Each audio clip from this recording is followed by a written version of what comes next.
Alright, hello, welcome. This video we're going to review for quiz 5.1 to 5.3. Don't worry if you feel like this cat and you're freaking out because of the quiz. Just watch this video, take some notes. Remember, you can use your notes on the quiz, so that'll help. And then hopefully doing these questions will also get you ready. As always, please don't just watch. That's not going to help you. You have to have your notebook out, try them first, and then watch the solutions. Alright, so standard form for polynomial. Right, see if you remember what that is. Pause the video and rewrite this one in standard form. All standard form is mean exponents in order. So we put the cube exponent first, then the square one, then the x to the first, and then the constant goes last, and that's it, standard form. All right, after that we did classify. There's two ways by its degree and highest exponent, and there is these little charts that hopefully you have in your notes because you can just reference those to look up the names, special names that go with this. Well, that actually doesn't make any sense. By degree and highest exponent, they should say by degree and number of terms. That makes no sense. I must have wrote that when I'm sleeping, but degree and number of terms.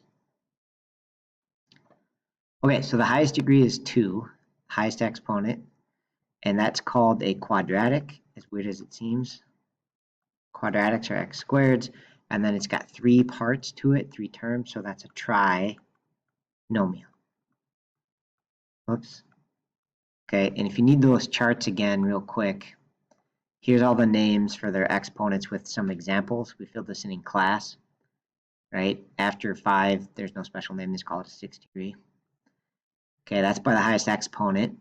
And then number of terms are all nomials. So if it's got a single term, monomial, 2 is bi, 3 is tri, and then after that there's no special name. They use the general name polynomial. Okay, end behaviors. What does the graph look like on the two ends? So the answer to this would be up and up, down and down, up, down, or down, up. One of those 4 choices. Pause the video. Okay, so part of this one is just knowing what it's all based on the highest exponent. So this one is a cube and positive. So the positive odd ones, so this is a positive odd.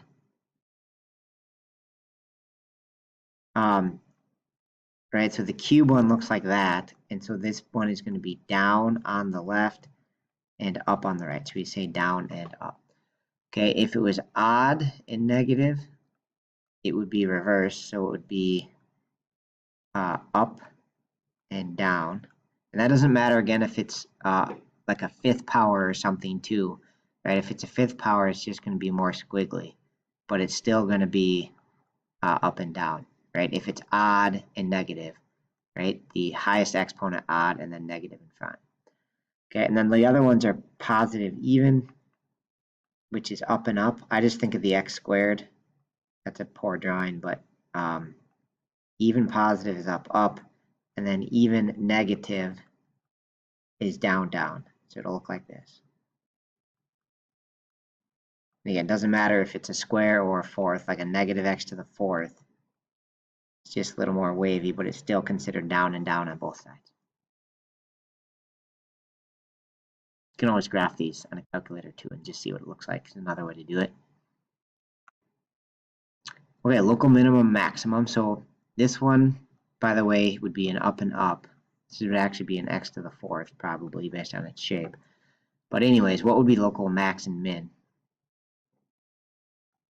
Okay, so here would be a local, that would be a local min, and you just got to take a guesstimate at the coordinate. So I'm going to call that about x 2.2 and y about -1. This is another local min. Again, for its area, right? It's not the overall min, but for the points, actually might be the overall min, I guess, because it doesn't go down any further. But generally, for the points surrounding it, it's the min. So this one, I guess, could be the absolute min. Also, I think it qualifies as a local min. But if you read its coordinates, it would be -3 and -3 approximately. Okay, and this would be a local max. It's the highest point for its area. Clearly not the overall highest, right? Because it goes up on the left and right here. But for its area, it's the max. So it's about a negative, about 0.1 on the x, and then about 1.3 on the y, roughly. So that's the local max. All right, so I think the rest of this is all going to be about solving pretty much. And so when we solve, we had all these different ways to factor. So you got to remember the different ways to factor. Your hint on this one is it has 4 terms. So pause the video and give it a shot. All right, with 4 terms, you group the front 2, group the back 2, and pull out GCFs. So out of the front 2, they both have x squared. So we're going to pull that out, leaves us with 2x plus 3. In the back, they both have -5. So I'm going to bring to the front -5, divide by -5. So that's going to leave us with 2x and plus 3. Okay, and then whatever is in front makes one factor, so x squared minus 5. And then the parts that match is the other factor, 2x plus 3. Okay, and so we're not quite done yet because we actually have to solve and find the answers. So if I set this first one to 0, right, I'm just going to add 5 and take the square root. So I'm going to get plus or minus root 5. Those are real answers because it's a positive square root. This one, set it to 0, minus 3, divide by 2, okay, we get negative 1.5. So this one should add 3 answers, and we got 2 right here because of the plus minus, 1 more here, so we got 3 total answers to this x cubed. Skip that one for now, actually. Let's do another solve one. It's probably the hardest one on here, but I got a little hint for you on the side here. Okay, so this is the cube plus cube pattern, and it's going to factor to all this, but we first got to figure out what a and b are, right? So basically, we got to think about what's like the cube root of this and the cube root of 125. So a is basically this first part, which is just x, because x times x times x equals x cubed. And for 125, it's like what times itself is equal to 125. And that's a perfect cube number of 5, actually. So the b part is 5. Okay, so I'm going to go over into here and just factor it with this pattern. So basically, we're going to have a plus b. So again, this thing is equal to x plus 5, and then a squared minus a times b plus b squared.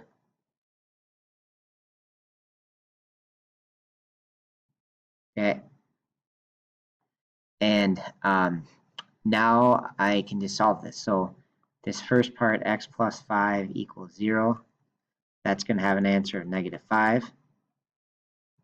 Okay, and then we're going to get 2 more answers from this. Sorry, it doesn't look very good. I can pause the video here quick. Okay, and so then to solve this part back here, it's got 2 answers for this x squared.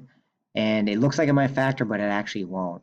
So we've got to use our quad formula, and we use a new ABC set of values. So for the quad formula here, if I look at this quadratic, we have a of 1, b of -5, and c of 25. Okay, so the quad formula of the setup would be the opposite of b plus or minus square root of b squared minus 4 times a times c, divided all by 2a. Okay, and then we just got to do this whole check mark part. So I kind of do it off on the side here. So -5 squared is 25. 4 times 1 times 25 is 100. So we're going to get the square root of -75. And simplest radical form would be 25 and 3 make the 75. And then pull off -1 for I. So this would be square root of 25 is 5. Square root of -1 is I. And then root 3. Okay, so plug it back in.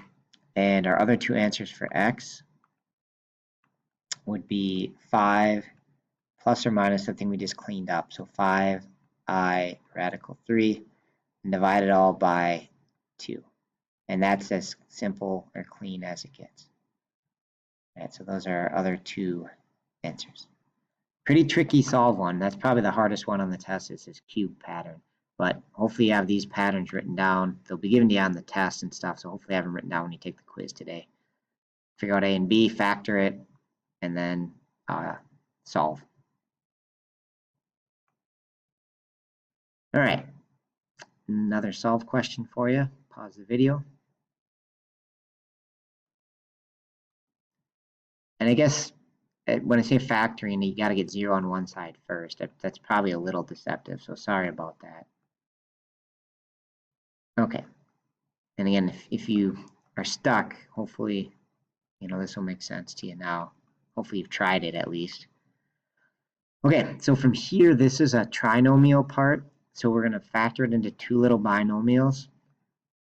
But what's different is instead of being x and x, right, this is a lot like, think about x squared minus 4x minus 45. It's kind of the same pattern, except we have x to the fourth instead of x squared. So normally we do like x and x, right? We normally have like x and x. But for this one, we're going to use x squared and x squared. Okay, and then the steps are the same. Multiply to negative 45 and add up to negative 4. So go over here to negative 45. I know I'm going to need one negative and one positive, and the negative has to be a little bit bigger. In fact, it has to be 4 bigger than negative 1. So if we look at 45 and 1, let's see, what's the next one that works? 2 doesn't work, 3 works, so 15 and 3, that doesn't add up to the right amount. 4, 5 works, so 5 and 9, and that's going to be the one that works. If we use minus 9 here and plus 5. Okay, now just set the two parts to 0 to solve. All right, and then use algebra steps. Add 9, take the square root, so we get plus or minus 3. And that's regular 3 because it's square root of positive 9. And then minus 5 here, take the square root. So now we're going to get imaginary answers. The square root of negative 5. And so it's going to be plus or minus imaginary and then root 5. Right? Because the negative part becomes I, and then root 5 really doesn't clean up at all. So 2 imaginary answers there. All right, the last question we're going to review in this actually goes backwards. It gives you the answers down here, then you have to come up with the factors, and then you have to multiply them back to get to standard form. So it's going to give you the answers, and you have to work backwards to the standard form polynomial. Okay, so it'll look like this. So here's some answers for x, and then what is the standard form. So basically, if we have an answer of negative 5, and again, I would pause the video and actually try this first, but then watch the answers. So anyways, if we have an answer of negative 5, then that must have been from setting x plus 5 equal to 0, right? So this x plus 5 must be one of the factors. Okay, similarly, if we got an answer of 3, then we must have had an x minus 3 factor. And then if you have a 0 answer, then we must have a factor of x, right? So basically, if those are our solutions, this is what factored form would look like. And now we just got to multiply them all together to get back to standard form. So here is just going to be I would FOIL first, FOIL these together, and then take that times x. So I'm going to do a little FOIL here, x times x minus 3x plus 5x minus 15, and then combine the terms in the middle. So that would be plus 2x. Okay, and then bring down that final times x, and we're just going to distribute that to everything, right? Because we never did the times x part. So bring that down. So we're going to have x cubed plus 2x squared minus 15x. Okay, and that's it. That's our standard form polynomial. All right, that's it. Thank you for watching and have a fantastic day.